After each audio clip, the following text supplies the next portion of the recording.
আমাদের কওমি মাদ্রাসাগুলিতে অস্ত্রের তল্লাশি করে, কওমি মাদ্রাসাগুলিতে বোমা তালাশ করে, কওমি মাদ্রাসাগুলিতে সন্ত্রাস তালাশ করে। আমি বলবো সন্ত্রাস তালাশ করতে করতে গত 25টা বছর পর্যন্ত তালাশ করেছেন।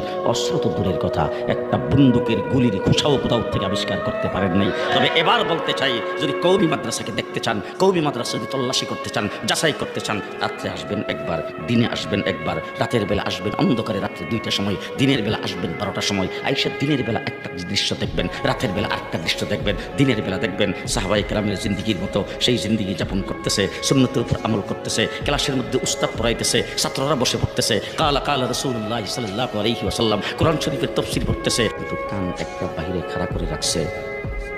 জাফর ইকবালদের মতো কেউ আসে কিনা? তসলিমা নাসরিনের মতো কেউ জন্ম হয় কিনা? তসলিমা নাসরিনের মতো কেউ জন্ম হলে, জাফর ইকবালের মতো কেউ হইলে কিতাব ধাক্কা দিয়া থইতে দেরি মাঠে নামতে হলো। 1 নম্বর, দিনের বেলা এসে দেখবেন দিনের পাহারাদার। 2 নম্বরে আসবেন রাতের অন্ধকারে 2টার সময়, আইসা দেখবেন ছাত্ররা ঘুমে আছে, উস্তাদ ঘুমে আছে, জানালা দিয়ে মধ্যে কান লাগাইবেন, দরজার মধ্যে কান লাগাইবেন, দেখবেন রুমের ভিতর থেকে কান্নার আওয়াজ বের হচ্ছে, কোরআন তেলাওয়াতের আওয়াজ।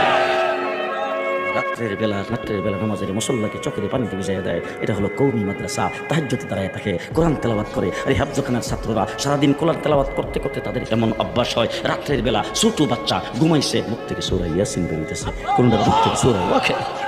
এই হলো আমার কওমি মাদ্রাসা। ছাত্ররা ঘুমের মধ্যে পর্যন্ত কোরআন তেলাওয়াত করে।